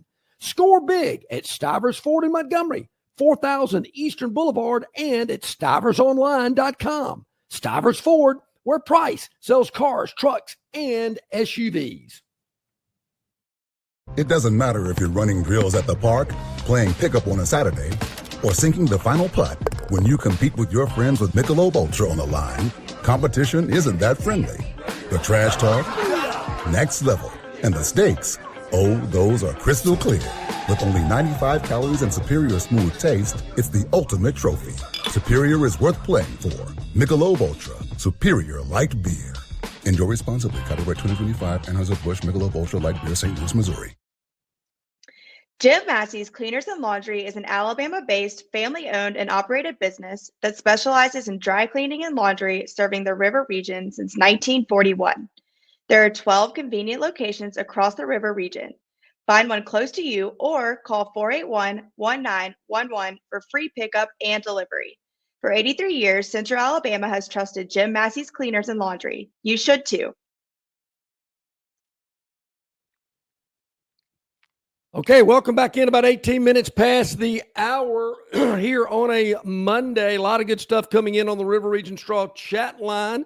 Really appreciate all of people getting in touch with us and each other. A lot of communication among our chat line group there, Barry. We're a community. We take pride in that. This one, didn't watch a play of it. Jags and the Saints yesterday from the Caesars Superdome. 17-17. Jags scored 17 in the first half, didn't score anymore. Nick Mullins played the Yeah. whole game for the Jags. Yep. For the Saints, who are going to be putrid, they're going to be bad. Spencer Rattler played just about the whole game. Tyler Shuck played a little bit. I'm actually looking on the box score. New Orleans rushing. V. Jones, K. Miller, S. Rattler. I've heard of Clyde Edwards-Helaire, M. Yarns, and C. Akers. We're in trouble. I've heard of Cam Akers, and I've heard of Clyde Edwards-Helaire, and I think the other one's John. You know, Barry. Who's the guy? Does my guy? Oh, the former Alabama running back played at Tennessee with the Saints. Oh yeah, Alvin Kamara. Is he not? I think he's does still he not on the need team, work. but he ain't playing now. Ain't no way. Now you wait till the season starts. Jeez. You know, I mentioned my daughters were in town last week, late in the week, and we were sitting around talking, and hey, Dad, what are we gonna do for your birthday? I'm thinking, well, girls, just like 6 months away, but appreciate you thinking ahead. And they always like to go to New Orleans right before Christmas, right around my birthday, and they're kind of jonesing for that again. And they said, well, who do the Saints play around that weekend? And I said, well, actually, they play Sunday afternoon, 12 o'clock on the 21st of December against the Jets. Both of these teams are going to stink. Tickets should be easily available. We probably can make the Saints game on that day without a problem. This is all leading up to this. Saints are going to be terrible. Jaguars, I think, are going to be good, not great. Trevor played, but just a little bit. Travis Hunter did not play. 17-17 final. Bunch of guys you've never heard of. How does anybody expect to make any money betting on preseason? Well, you better have the dog, because I had a winner in a NFL preseason game a week or so ago that ended in a tie. Don't have a problem with that. If you're on the right side, so be it. Let's do it. Today, a little differently. Okay. Barry, just sorry to say, we had a non-winning weekend last week. Non-winning week last week. We had the Detroit Lions hosting the Miami Dolphins on Saturday. Yeah. Dolphins score late in the fourth to win it 24-17. We were catching 2.5, but that's not enough. No, it's never going to add up. So we had a loser. So we had 3 losses, 2 wins. That's a non-winning week for the Phantom. One of the few non-winning weeks for the Phantom. I know what some of you are screaming at the TV, a non-winning week. Some people are using the L word, and I'm not talking about Ellen DeGeneres or anything like that. They're talking about, isn't that I can't even say it during this segment. It is a non-winning week. Non-winning week. Yeah, happens. We're going to leave it at that. Yeah. So tonight, Barry, we looked over Major League Baseball. I mean, the Braves are kind of scaring me because they're getting on a run. People have jumped ship, but I haven't yet. They're out. They're done. The Braves, again, winners of 5 in a row. They are back on the road. They don't even have a day off. The Braves were traveling to Cleveland. They're at home against the putrid White Sox tonight at 6:15. I sweep them again. See? You got to look at the schedule, Braves fans. You can't be jumping ship. You got to look at, they can win that one. Oh, yeah, I like that. Yeah, they can win that series. Oh, yeah. So y'all are already very disappointed there. But anyway, baseball's getting some things are happening that are kind of clouding it up for me, like the Braves winning. So we're going to go to the NFL tonight. One game. Oh, good. Where the Washington Redskins, have they changed the name back yet? Because I know there's a move to do it. Yeah, Putin keeps getting in the way of any activity there. You over there telling Vladdy, where to get off and all that. You don't have time really to force the action on a name change for the Washington football. He's already got enough going on in D.C. with the National Guard. Maybe Redskins are next for him. Yeah, maybe so. All right, so the Redskins, Barry, home underdog, 4.5-point dog tonight. That leads me to believe against the Bengals. Jaden Daniels isn't playing much tonight, but that's okay. We're not too worried about it because I don't see Joe Burrow playing a lot either for the Bengals in this game. So we're going to take the home dog in Washington, taking on the Natty tonight on ESPN. I believe this is a nationally televised game tonight. It is, yes. On ESPN, we're taking the Commanders plus 4.5 against the Bengals. Look, they don't want any more of these 38-0 blowouts on nationally televised games like we saw last night. Or was it 34-0? I would say it was out of hand. 38. 38, yeah. Yeah. That ain't what these networks want. So this will be a tighter, contested game tonight between a very proud Washington team that a lot of people thought were fluky last year. They're out to prove no fluke. We're for real. Yep. There you go. That's our Phantoms Daily Dog. 2 follow-ups here before we get into con time coming up in the next segment, John. Number one. Yep. The questions are coming up. Will we see the full-fledged, full-go, fully armed Phantom this weekend or next for the first time? Well, we cannot answer that early in the week because, look, I'll just tell you right off the bat, just looking at the matchups, not overly thrilled with them. Yeah. But we'll let you know as the week progresses. I will say this, though, Barry. A week from this Friday, definitely. Bum, bum, bum. We will definitely have the Phantom 4. But I can tell you this Friday, Lee Sterling, presented by Jim Massey Laundry and Cleaners at 7:40. Ralph Michaels from Wager Talk and the Gold Sheet at 8:30. They'll both join us on Friday. A week from today, Luganville will be on with us, weekly presented by our friends at River Bank and Trust. So we got a lot going on this end of this week, early next week as we get ready. But I just don't know if the Phantom's going to have 4 for you. We'll just have to see how the week progresses. Understand. Or the last thing any of you need to do if you dabble in that type of entertainment is to feel rushed. You got to. Don't feel like you got to play. Phantom's been preaching that forever. Look, local man wants you calling him up every day with about 6 or 7 plays. That's a loser. Yeah. Not going to win that way. Not going to do it. Also, second question before the end of the segment. This is from Jeff from Billingsley. He said, What do you think about Mechie getting traded to the Eagles? I think it's a good deal. Ain't nobody. It's impossible for anybody to be rooting harder for John Mechie than we are. John and I have interviewed him before. And this is jumping on the Gurin Jr. Victoryland 777 topic wheel. Mechie's been with the Texans. He gets traded to the Eagles, where he'll play with Jalen Hurts. There's that connection there.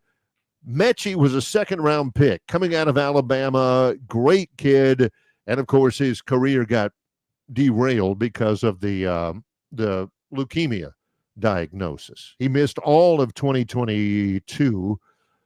His rookie year because he was diagnosed with leukemia.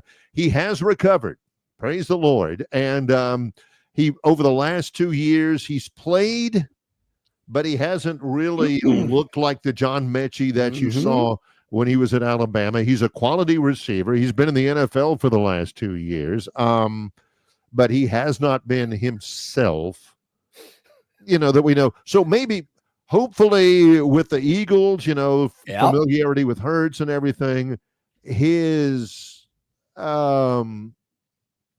career, what he's able to do after having been as sick as he was, and hopefully on the full mend now, being an NFL player for the last 2 years, hopefully whatever he has to give, John, Philadelphia will have the best chance of getting whatever he has to give from him. Sure.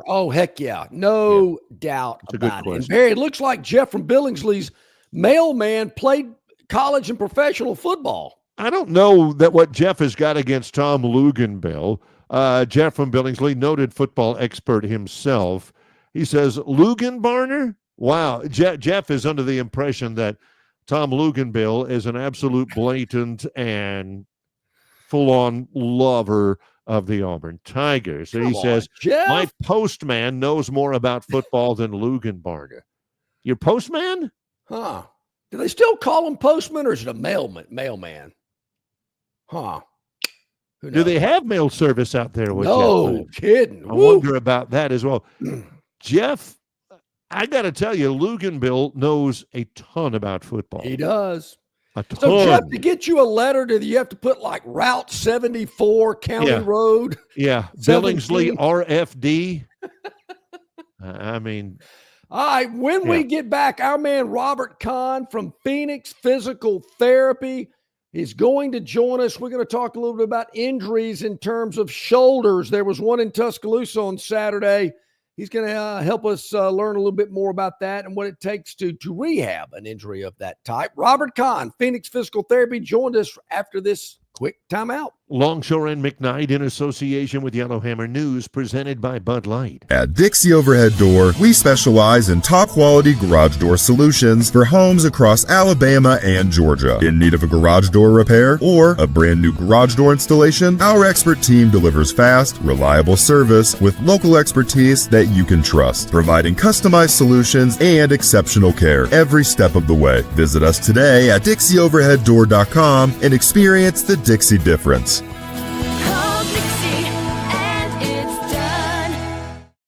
Summer's here, and so too are its many challenges. Heat that won't quit, beers that won't fit, hammocks that won't hammock, screen doors that appear out of nowhere, flips that flop a little too much. That's why it's important to keep it simple. Keep it cool, keep them coming, and keep it easy. Easy to drink, easy to enjoy. Bud Light. Phoenix Physical Therapy is ready to help patients recover, recharge, and rise. They develop a customized therapy plan for each patient to get them back to enjoying their favorite activities. Their experienced team is committed to providing exceptional care in a professional environment.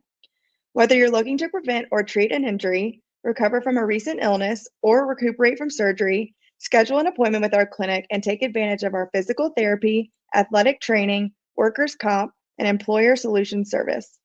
Experience elevated physical therapy today. Call Phoenix Physical Therapy at 239-9316. That's 239-9316.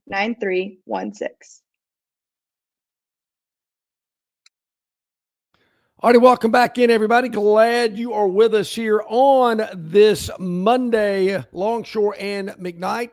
Robert Kahn going to join us here in just a moment. A lot of people, of course, really just wondering and kind of wanting to know what it's like to rehab a shoulder and things of that nature and whatnot. But I'm telling you, I hate to hear stuff like, and it's going to happen. You know, you're going to have injuries.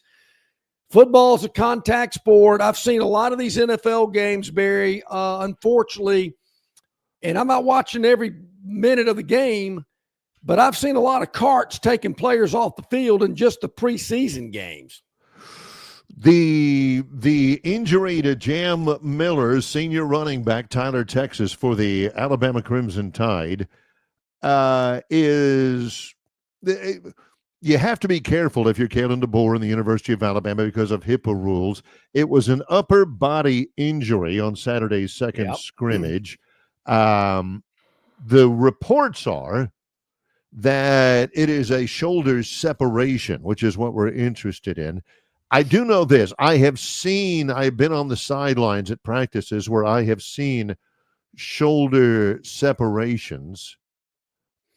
And while it is, I mean, it's not a broken collarbone, it's not a ACL, it's not, but it hurts like holy Hades. Yeah. I mean, you know, I've heard people screaming because of that. That's what we understand. Of course, Jeff, who's had his extra cup of coffee, he says it's a dislocated collarbone. But that's Jeff, you know, something like that. But, you know, the two things about it, number one, is painful as heck. Number two, it's not as bad as it could be. And number three, once you separate your shoulder, it is more likely to separate again. Not a ton more, but you know, I do remember that from Robert Kahn. I've never separated my shoulder before. I've broken it twice. I knew exactly when I broke it that something wasn't right. I can still remember that sensation and that pain, but there again, I've never I never separated it, but I've heard that too, Barry, that separate. And I'm just trying to think it's coming out of the socket. And, I'm trying to get out thinking, oh, geez. But I would think, I remember when I broke my collarbone, I had to wear it in a sling for a couple of weeks. And no bueno. 2 weeks it was healed. But that's what I'm kind of interested in. If it separates, is it, I guess it's ligaments, it's muscles, it's that type of stuff having to be reattached, because mine was back together in about 2.5 weeks. But I was probably 15 at the time. So, it was tough though. I can promise you it's not a walk in the park, to say the least. So, Dr. Jeff from Billingsley says he gives us all the details. Non-surgical, that's probably the biggest thing. Is that it looks like it'll be non-surgical medical procedure, popping it back and, maybe tightening in something or whatever, however you do that. But it's next man up. Yeah. Is Daniel Hill the guy? I've heard a lot about that. Bigger guy, although Jam's plenty big. Jam's about 5'10", about 220. Daniel Hill, according to Bob from Pike Road, about 240, 245. Great hands, wonderful guy, salt of the earth, all this kind of stuff. Did Jeff go to medical school? I mean, gee whiz. He says he'll be back by the Georgia game. I don't know if that's a medical timeline or that is, by gosh, we need him back by the Georgia game. So, we'll see. We'll figure that. That's interesting. So,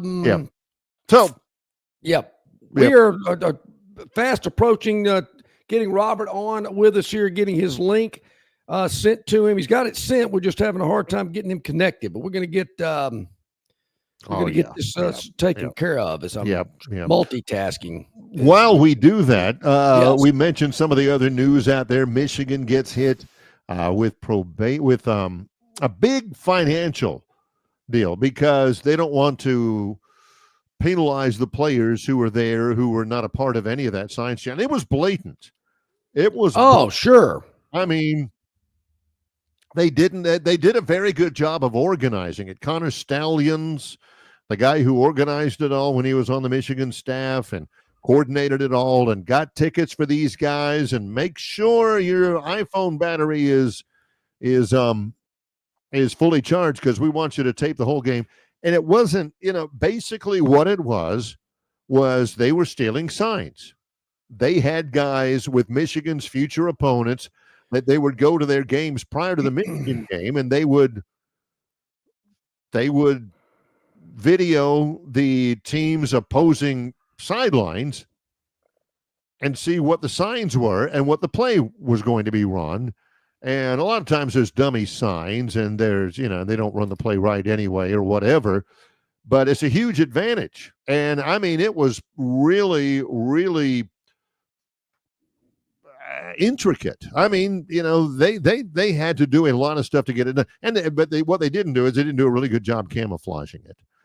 I'd like a seat at the 50-yard line and I'll pay you whatever. Oh, just me, that kind of a thing. And they did it. There's no doubt they did it. They did it. They meant to do it. And so they get a financial penalty. There's no penalty on the field or anything like that. There have been some big penalties on the field before, but this was, I wish I could remember what the penalty was, how many dollars it was. But Michigan fans will say, that helped us win a natty. I'll pay whatever. Yeah. Yeah. I mean, can we do it again? I mean, what happens if we're a repeat offender? Will we get postseason ban? Because we can do it again. I mean, that check I wrote, I'll write another one if we win another natty. It's now for Jim Harbaugh, who's in the NFL now. He kind of went the Pete Carroll route and got out while the getting was good. Harbaugh, I don't think he's going to be able to coach. I think the timeline is he won't be able to coach in college for 10 years. Yeah. Whew. He probably doesn't care because he's Yeah. going to be in the NFL, and then he's probably just going to ride off into the sunset after that. Yeah. Harbaugh's always been a snake.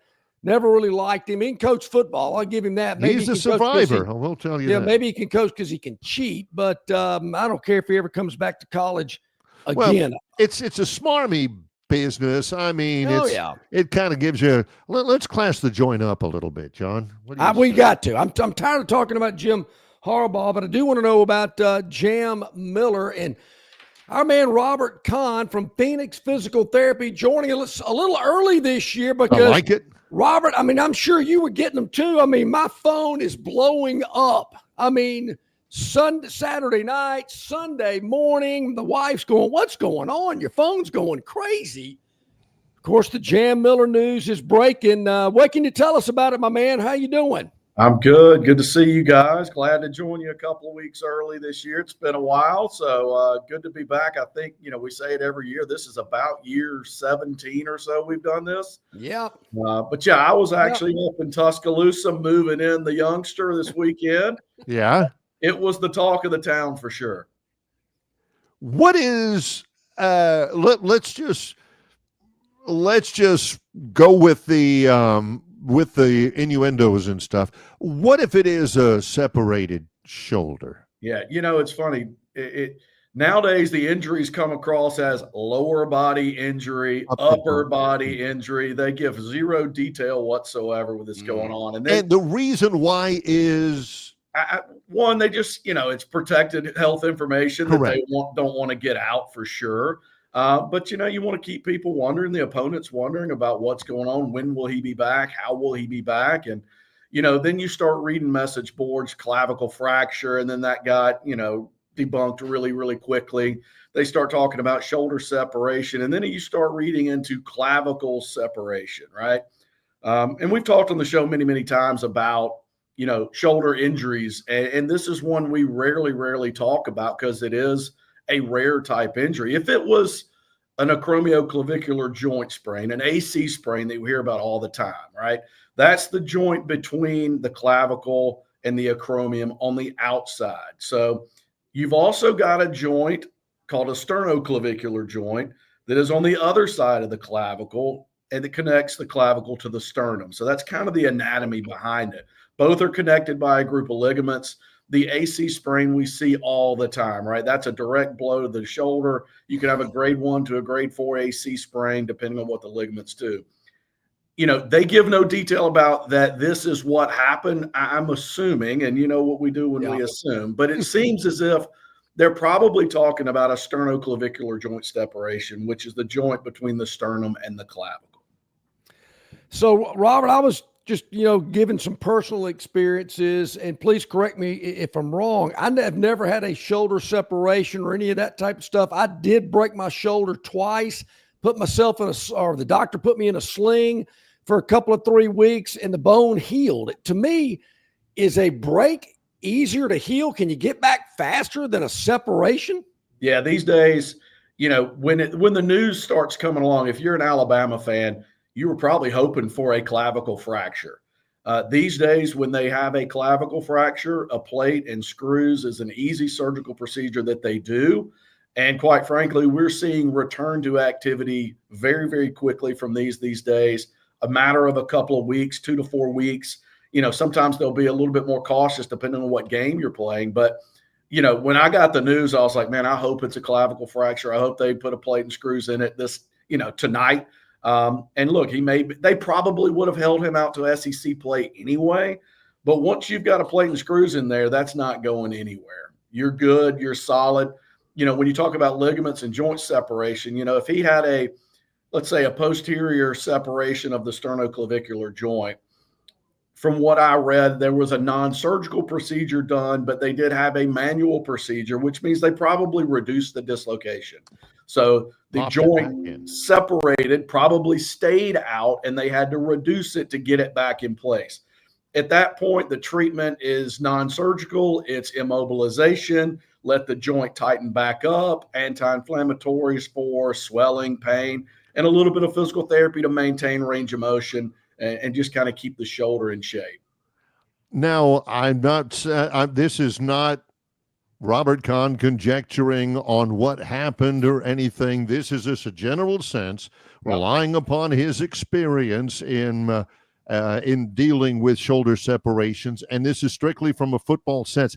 What's the most likely reason for a separation? I mean, is it how does that anatomically work? Good question. So if this is a sternoclavicular joint, which we are assuming that it is, and not an AC joint, like I said, this is about 1% of all shoulder injuries, and it's typically done car wreck, trip and fall, or sports related. It would be some sort of injury running with a football tucked in tight, falling straight down, and a posterior force right here at the sternum causes the clavicle to push posteriorly, push backwards. So some sort of force right here on the chest bone pushes the sternoclavicular joint backwards and dislocates it posteriorly. From a rehab standpoint, when can you start and what are you doing? Yeah, he'll start anti-inflammatories and pain controlling type issues right now, right? So, I mean, that's, your anti-inflammatory medications, it's your ice, some electrical stimulation. You want to, if it is a subluxation and it's reduced, you want that joint to tighten back up. So this is not a no pain, no gain, push through it, make it happen, we can get you back quicker. This is a little bit more of a waiting game. You don't want to push too quick, so it moves that joint too much, so it's not able to tighten back down and get secure for later on in the season. So it's really a slow process. It's a healing game. That's what makes this a little bit different than a clavicle fracture. If you had the plate and screws, it is go, go, go. That bone's not going anywhere. You've got plates in there, screws in there. This is more of a, okay, let's wait. Let's treat the acute pain. Let's do some gentle activity to keep the shoulder motion going. But it's not like we're going straight back to bench pressing and overhead pressing and, trying to get aggressive with things. It is more of a wait. It's more of a C. It's more of a tighten back down the joint and a little bit of a time frame, not more of a let's go push hard. I know that the high school football season begins. We got a game in Montgomery on Thursday, and it's a good one, Pike Road versus Prattville. So it kind of kicks off the high school season. You're in with us a little bit early, but you guys at Phoenix Physical Therapy have been awfully busy tending to the high school athletes for a good little while already this academic year. For sure. It's funny. I still can't comprehend the high school stuff to where, back when we played 25, 30 years ago, it was summer practice was go lift weights for 30 minutes, check your name off the list, get out of there as quickly as you can, and I'll see you in August, right? They practice all summer long now. They do. And this is not just lifting weights. They are putting in offenses. They are out there, almost every day, which means our athletic trainers are very, very busy. Early morning weight, late afternoon practices. We've been going full speed ahead. Fall camp started a couple of weeks ago in August, but like I said, it's been a busy summer for our group. We're excited to get the season kicked off. And quite frankly, our athletic trainers were happy to see the school season start because you can't go multiple times a day. It's now back to the normal, the routine of school starting. And also you got volleyball in full swing, so you're dealing with that as well. I know that your staff is there for tending to volleyball needs and injuries as well. So a lot going on the high school level, as Barry mentioned, kicking off this week here in Montgomery. We got some college action. We had the head football coach at UC Davis on with us as he brings the Aggies to town to take on Mercer at Crampton Bowl this weekend. So it's going to be a lot going on, and I know you guys are all over it. Robert, best case scenario, and we're just guessing here. We're some sports guys just guessing and looking, but I've seen that there's been some talk that Jam Miller, if things go well, could be back for the Georgia game, which is about 6 weeks from now. Yeah, I think that's probably likely. What benefit are we going to get for him to come back against La Monroe, right? What benefit is the team going to get for him to play a game that probably Wisconsin should be a W on the books. You don't want to assume. I think there's a stable group of running backs behind him that can probably tote the load while he's out. But I think Georgia is probably a good timetable. You got the bye week before. I think there will be enough factors relaying in. If the national championship game was 4 weeks, do you push the envelope and make it happen? Depending on his recovery, you could. At this point, the safest play is to rest him for 5 to 6 weeks. Georgia at Athens is probably a good time for him to come back. And look, if Alabama's fortunate enough to get several victories under their belt prior to the Georgia game, and then you've got a rested, healthy Jam Miller back for the latter half of the season, probably plays out pretty well for the Alabama team this year. And that definitely plays a part in some of the decisions that they make. Yeah, boy, no kidding. If one of these other running backs, emerges and has a good couple of 3 openers of the season, that certainly does not hurt. We talk about the physical side of playing college football, whatever position it may be. Let's talk about the mental side of college football, Robert. You're a former all-city, probably all-state quarterback at MA back in the day. I mean, I can't believe they haven't retired your number. Some of the stories I've heard about you. Yeah. But my point being, did your coach ever say, listen, don't be wrecking this guy's confidence. I want him leaving the field every day as confident as he could be. Or was he in your ear and the defense is blitzing you and sacking you, picking you back up and says, I'm coming again on the next play? What was the deal in your day at quarterback? It was rough, man. Look, John Tatum is a legend in the state of Alabama. He was my coach back in the day. There was no take it easy on the quarterback, I can promise you. It was no take it easy on anybody. We got an earful every play. Now, look, they'd pick us up and love on us after practice and after games. And John Tatum is one of the greatest men I've ever known in my life. But there was no taking it easy. He wasn't worried about my mental health, I can assure you. Well, let's talk finally. So many locations of Phoenix Physical Therapy, several in Montgomery, including Carmichael, Montgomery East, Prattville, Selma. The one in Troy is less than a mile from my house, and it's buzzing. With Tumpka, we talk with Brent all the time, and Selma as well. You guys are all over the local area, and you guys are available for questions or consultations or anything people might need, right? Absolutely. We're excited about covering Central Alabama. We're really excited. We're opening up in Pike Road in 2 months. Hey, really excited to be there. That's a location we identified a long time ago about where we want to be and serve the people of Pike Road. And we're excited to open up out there. Hopefully October. They're still in the construction phase right now, but October is looking pretty promising. And actually, we're going a little bit further north. On September 2nd, we will be opening in Alabaster, up a little bit outside of Birmingham. Nice. We've partnered with a seasoned clinician up there with 23 years of experience and excited to open up in Alabaster as well. Man, that is so exciting, growing each and every time we touch base with you. Phoenix Physical Therapy, Robert Kahn and his staff.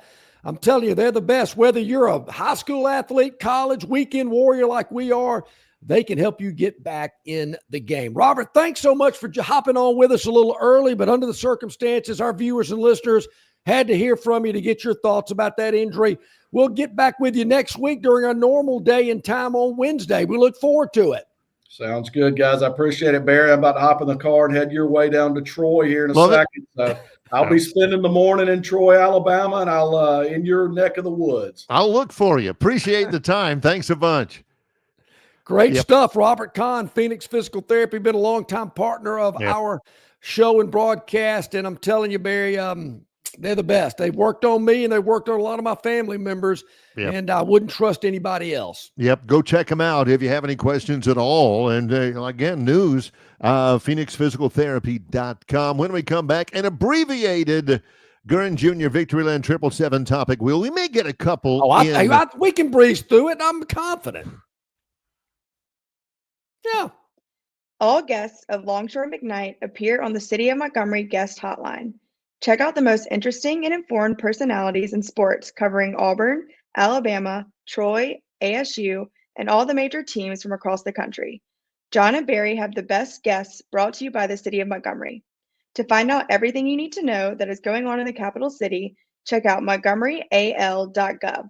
That's montgomeryal.gov, the capital of dreams. Don't miss your chance to win big at Victoryland Casino. Play the latest, hottest, most exciting games around with fun bonuses and big jackpots. Don't miss out on your free play. Stop by Player Rewards today and check out this month's exciting free play promotions. Come see why our players keep coming back. You'll have more fun at Victoryland Casino, where you can be a winner too. Victoryland Casino, located off I-85 exit 22, Shorter, Alabama. Must be 21 or older. Here we go. Oh, That's hey. what I want to see. Back at it, because we are coming up close to that 9 o'clock Yes, hour. we are. Longshore and McKnight, Victoryland 777 Topic Wheel, presented by Victoryland 777 Casino, exit 22, I-85, Shorter, Alabama, where you can be a winner too. Let's knock it out. Do it. Let's spin it. Look at that bad boy spin. Woo! Have not seen them, don't know what they are, and we'll react. Knee ball. I've had a knee to the. Well, whoa, man, you're going from nutsack to knee ball? Wow. I didn't say that. Jung-Hoo Lee. How did he catch? He got it between his knees. Ooh. Is that a catch? Jung-Hoo Lee for the San Francisco Giants. Catch came out down his thigh, knees, elbows, toes. Ooh. Here's a better. Count it. Yep. There you go. That's a good catch. Jung-Hoo Lee. Yeah. Jung-Hoo Lee, same thing. There we go. That's one. That's a good one. Going. Excellent. What else we got? Spin away here on the Victoryland 777 Topic Wheel, brought to you by our good friends at Victoryland, exit 22 off I-85, Shorter, Alabama. Ooh, here we go. We knew this was going to be on it, but just don't know what it's about. Well, we did. Yeah, Scotty, 5th victory of the year. We mentioned he is the second golfer in the last 40 years to win 5+ tournaments on a PGA Tour season. That's a little bit of a misnomer because the other golfer is Tiger, and Tiger's done it 6 times. 82-foot chip on the 17th. Woo. All right, let's see. Look at that. You can't teach that, Barry. No, that's I one. mean, I don't want to hear about skill or no. That's just. Well, my point being is, I mean, it takes skill, but some golf coach ain't gonna sit there and teach you how to do that. No. I mean, that's just part of golf. That instincts That and a caddy lot of right playing. there. Yeah. That caddy, he's saying, heck, man, I don't know. Just give it a shot. Roll it up there. See what happens. Well, see if you own it. He not just shut up. Yeah. Let me just hit it. Yeah. So that's good stuff there. I like to see that. Scotty wins again. Yep. That makes something exciting out of what has become a regular occurrence. All right. Let's spin it. Back at it. Yeah, we're going at it. Here we go. We're moving right along. How do you not like Scotty Scheffler? I mean, come on. Record night. Yeah. The Braves won 3. Oh boy, Barry, did you see this? Oh, yeah. Jeez. See, my cousin down in Florida, down near Port St. Joe, he's registered to do this as well, but this is down in Florida. 23 alligators harvested. Yeah, I saw that and I'm thinking, define harvested. Lake Eufaula, where Dee and I go all the time, West Central, Southwest coastal alligator management areas. 620-pound alligator. You better be careful. A lot of guys who are registered to do that, who are licensed to do that, like my cousin Tim. Yep. A lot of those guys are known by Lefty, or Three Finger. Hey, that's Three Finger Dave over there. He harvests alligators. When you say harvest, I mean, are you? And Barry, it's all are you my resituating them, or are you putting a bullet into them? Putting a bullet in them. My nephew did the same thing. Got a license, went down there in the 10 Delta near Mobile. You're going across the interstate in that area. Was out there all night for like 2 days. Didn't sleep. And I'm thinking, yeah, I'm a little weary. I'm thinking, because I spent a lot of time down in Baldwin County and I'm going to get my toe in the water. I'm thinking, I ain't no alligator down here, is it? Okay, 2 more to go. Let's spin away, see what we got. Yeah, harvested equal kill. Yeah, I was about to say harvested. 23 alligators shot in a big weekend. All right, The Bears. Oh, Here we go. Caleb Williams has had a good preseason. That's right. He didn't necessarily have a great year last year. We mentioned 38-0 over the Bills yesterday. Williams, he's got a couple of more weapons, but more than anything else, John, he's got a couple more linemen. Yep. He got the snot knocked out of him on a regular basis last year. Former Heisman Trophy winner has looked pretty good this year. Yep. Bears may not be much. They've still got a little room to get, but there are two quarterbacks that I think you really need to look for that are going to take a major step forward. Caleb Williams is one. Bryce Young of the Panthers is the other. You've been high on Bryce. I'm with you. I'm looking forward to seeing how that plays out. Yeah, All right, one more. Barry's got a scoop. See if we can get it in before we get to 9 o'clock. We can do this. Yeah. Official, and I think it is losing. This never happened to me, Barry, in any sporting event. No, or in any broadcast. I don't care if the equipment was faulty or not. John was all right. Victor Robles. Watch this. This is John's kind of game. This is minor leagues. First pitch from Estes. Oh, yeah. Here we go. The pitch that hit him. Oh, threw the bat at at him. And throws it at Estes. He's been tossed. What? He is yelling at Joey Estes. And now that was coming up at his Adams watching him. Yeah. Oh, here comes the cooler. Oh, yeah. Beautiful. Oh, man, that's all the power bars, dude. Yeah. Yeah. I mean, that's coming right up in. That's about to dislocate his shoulder. Right. Watch where this hits. Yeah. Oh. I mean, that'll separate your clavicular substernum or whatever. Yeah. Throws it at Estes. Wait a minute. Is throwing the bat an automatic ejection? Yeah. What? Come on. I remember Dave Concepcion. No. It was Bert Campaneris for the Oakland A's threw it at somebody one time. Well, if I'm getting thrown out, I'm going to have a word with the pitcher before I go to the dugout. There ain't no cheapie for Longshore. That was no strike. John is getting his money's worth. All that good stuff. Gurn Jr. closes out with the Gurn Jr. Victoryland 777 Topic Wheel. Another dynamite performance by him. And I thought it was a lot of energy on this show. It's kind of feeling like game week, isn't it? It really is, Barry. Tim Plow, UC Davis. Love talking to that guy, bringing his team to Montgomery this weekend for the FCS Kickoff Classic against Mercer.